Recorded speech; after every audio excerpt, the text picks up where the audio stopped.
My name is Brianna Verts, and I'm studying ferritin, blood sampling, and birth outcomes, and this is my synthesized finding presentation. The first study I'm looking at is called Maternal First Trimester Iron Status and its Association with Obstetric and Perinatal Outcomes. This is from the Archives of Gynecology and Obstetrics.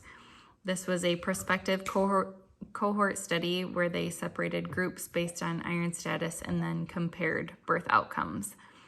The findings of this study was that low iron stores that had a serum ferritin below 30 without anemia, so with a normal hemoglobin, was associated with stillbirth. The second study is called Disordered Maternal and Fetal Iron Metabolism Occurs in Preterm Births in Human. This was by disease markers.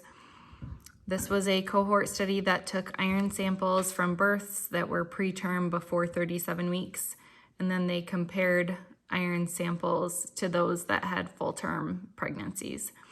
The findings of this study was that reduced iron stores was a significant factor in women with preterm births occurring before 37 weeks gestation. And the final study is called Population-Based Study of Serum Ferritin in Early Pregnancy and Adverse Perinatal Outcomes. This was from the Pediatric and Perinatal Epidemiology. This was a population-based cohort study where they took hemoglobin and serum ferritins and drew them 120 days before conception, and then separated those that had ferritin levels that were above the 95th percentile, and then they studied those birth outcomes. Usually those with an extremely high percentile range of the ferritin have some type of health condition, so either something related to the liver or inflammation. So the study looked at those outcomes and found that preterm birth was more common in pregnancies that had a ferritin in the 95th percentile, and it was more common actually than those that had a serum ferritin below the 5th percentile.